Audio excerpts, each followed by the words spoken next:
Hello once again my dear student. बेटा आज हम क्या करेंगे। आज हम करने वाले हैं एक बड़ा ही इम्पोर्टेंट चैप्टर जिसका नाम है रोकड़ बही और इंग्लिश में हम इस चैप्टर को बोलते हैं बेटा कैश बुक।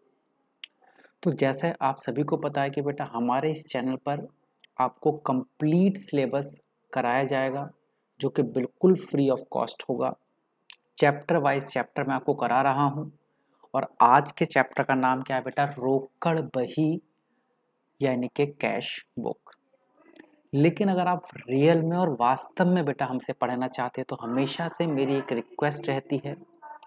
रिक्वेस्ट ये है कि आप कॉपी और पेन लेकर बैठें, क्लास वाइज आप अपनी कॉपी पेन बनाएं, हर एक चैप्टर को आप लिखें। और अगर आपको सिर्फ मजाक करनी है तो मेरा आपसे विनम्र निवेदन है, हाथ जोड़कर निवेदन है, आप क्लास को छोड़कर जा सकते हो, आप कोई और वीडियो देख सकते हो। लेकिन आपको पढ़ना है तो मैं बोला कि मैं आपके साथ हूँ, आपको कंप्लीट सिलेबस कराऊंगा, आपका रिवीजन कराऊंगा, आपकी प्रॉब्लम भी आपके साथ डिस्कस करूंगा। लेकिन कब? जब आप अपना कॉपी और अपनी एक रजिस्टर मेंटेन करेंगे।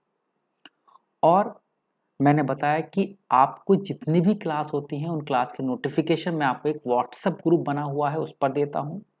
गर्ल्स के लिए अलग से व्हाट्सएप ग्रुप है, बॉयज़ के लिए अलग से व्हाट्सएप ग्रुप है, तो आप उसे ज्वाइन कर सकते हैं। उसके लिए आप मेरे पास मैसेज करेंगे, कॉन्टैक्ट नंबर आप मेरी स्क्रीन पर देख रहे होंगे। तो चलिएगा समय वेस्ट ना किए बगैर हम अपने टॉपिक पर वापस चलते हैं। और टॉपिक का नाम क्या है बेटा, चैप्टर का नाम क्या है, रोकड़ बही कैश बुक।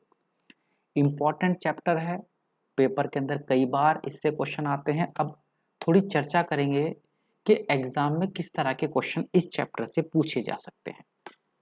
तो आते हैं बेटा, देखो जी, इस चैप्टर से दो तरह से प्रश्न आएगा। दो तरह से इसलिए बेटा, जो यूपी बोर्ड के टीचर हैं या यूपी बोर्ड का पेपर सेट करने वाले होते हैं, आपके स्कूल के टीचर सेट करने वाले होते हैं, उनके मन में हमेशा दो बातें रहती हैं। और ऐसे ही हमारा पैटर्न बनाया गया है कि कुछ बच्चे ऐसे हैं जो कभी ट्यूशन नहीं पढ़ पाते और कुछ बच्चे ऐसे हैं जो ट्यूशन पढ़ पाते हैं। तो अब बात ये है, जो बच्चे ट्यूशन नहीं पढ़ पाते तो क्या वो फेल हो जाने चाहिए या उनके कम नंबर आने जरूरी हैं? नहीं ना भाई, ट्यूशन लगाना सबके कैपेबिलिटी नहीं होती। और मैं तो ये बोल रहा हूँ कि जिन्होंने अभी भी ट्यूशन लगा रखा है तो आपसे फिर से मेरा निवेदन है, भाई ट्यूशन छोड़ दो। किस लिए ट्यूशन की आवश्यकता है जब आपको पूरा सिलेबस कराया जाएगा। लेकिन तभी बेटा हमें पढ़ाने में आनंद आता है जब आप भी आनंद लो, आप भी इंटरेस्ट लो। आप इंटरेस्ट लोगे तो मुझे इंटरेस्ट आएगा। सोचो बेटा, मैं पढ़ा दूं और आप मेरी बात सुनो भी ना, आपको लगे कि छोड़ो। आपको पता नहीं बेटा, एक क्लास लेने के लिए हमें कितनी तैयारी करनी पड़ती है। आपकी सारी पीडीएफ बनानी है, पूरे दिन बैठकर टाइपिंग करनी है, फिर वीडियो बनानी है, अपलोड करना है, थंबनेल बनाना है, बहुत सारे काम।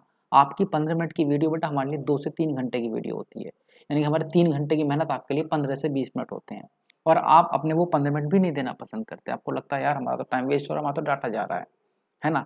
खैर छोड़िएगा, बात थी एग्जाम में जो पेपर सेट किया जाता है वो कैसे सेट करते हैं, उसकी हम थोड़ी सी चर्चा कर रहे थे। देखो बेटा, ये जो कैश बुक है, कैश बुक या मैं क्या बोल सकता हूँ इसे, रोकड़ बही।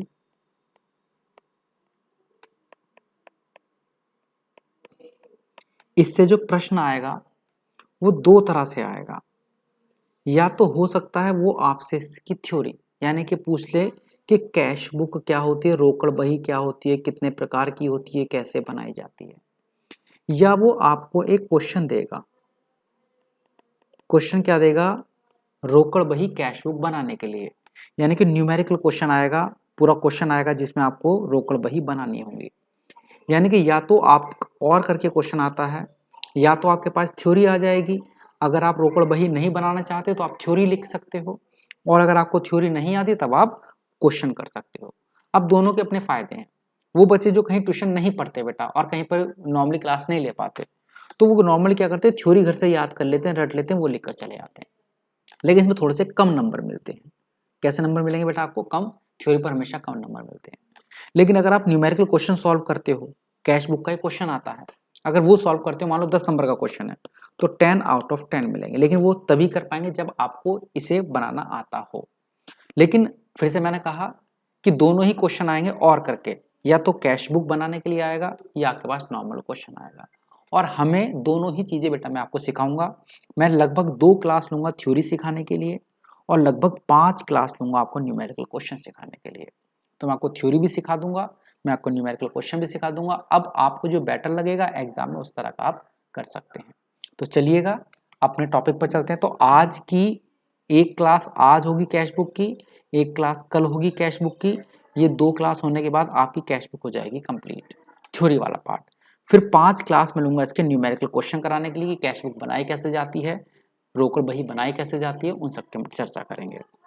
चलिएगा तो थ्योरी पर आते हैं। मैं यहाँ भी कोशिश करूंगा कि मैं आपको रटवा दूं कि ये रोकड़ बही कैश बुक होती क्या चीज़ है और कितने प्रकार की होती है और किस तरह से बनाई जाती है। मैं सब चीज़ें बेटा आपको बहुत ही आराम के साथ में, बहुत जल्दबाजी ना करके आराम से समझाता हूँ। देखो बेटा, रोकड़ बही होती क्या है।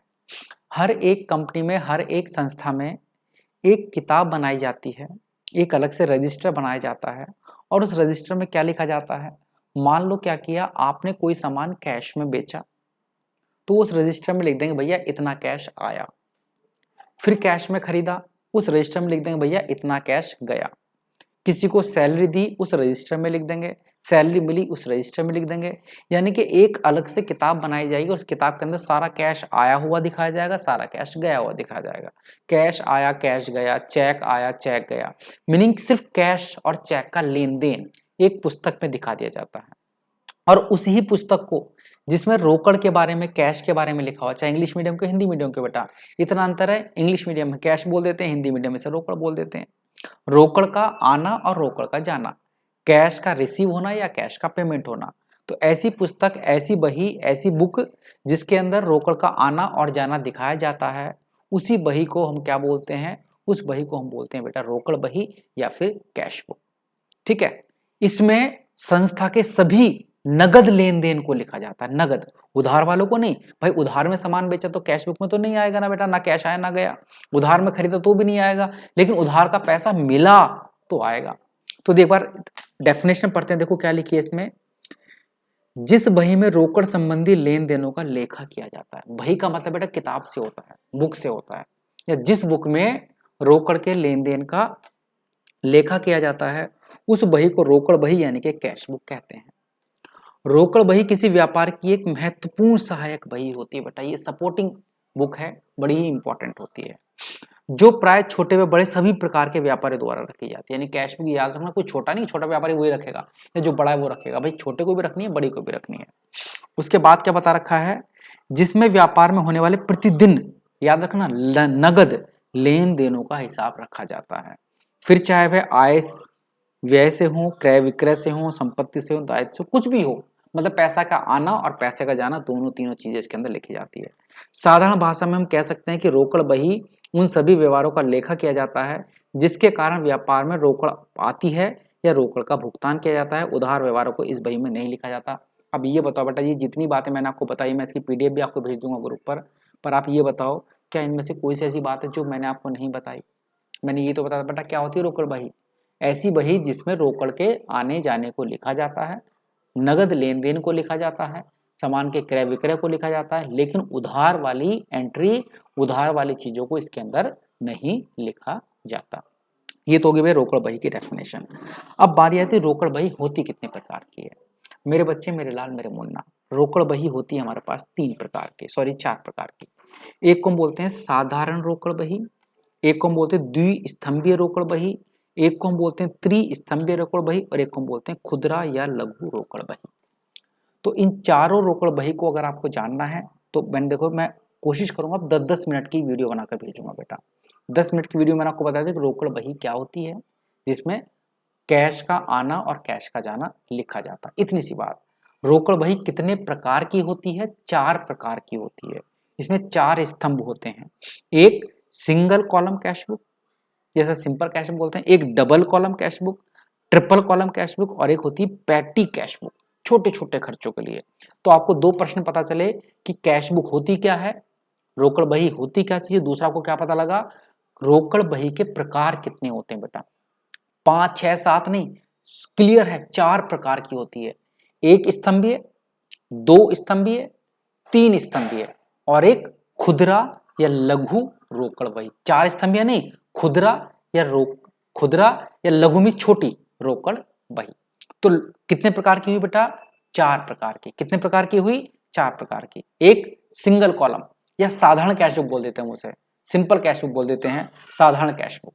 एक द्विस्तंभी है जिसमें 2 कॉलम होंगे, एक त्रिस्तंभी है जिसमें 3 कॉलम होंगे, और एक छोटे छोटे खर्चों के लिए अलग से बनती है खुदरा रोकड़ बही। तो ये तो रहे रोकड़ बही के प्रकार। अगली तुरंत वाली वीडियो में मैं 2 वीडियो, सॉरी बेटा मैं थ्योरी के कहा था कि मैं 2 वीडियो में कंप्लीट करूंगा, लेकिन नहीं बेटा मैं कोशिश कर रहा हूं कि मैं थ्योरी वाली क्लास 3 वीडियो में कंप्लीट करूंगा। आज हमने रोकड़ बही समझ ली।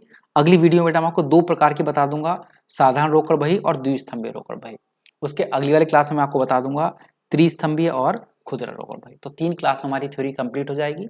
आप तुरंत इसके बाद अगली क्लास देख सकते हो।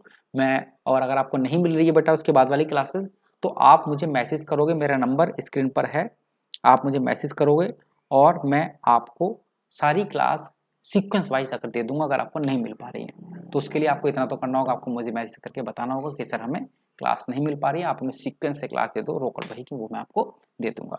चलिएगा, इसी के साथ आज की क्लास को समाप्त करते हैं। जय हिंद, जय भारत। अपना ध्यान रखें, खुश रहें, हैप्पी रहें।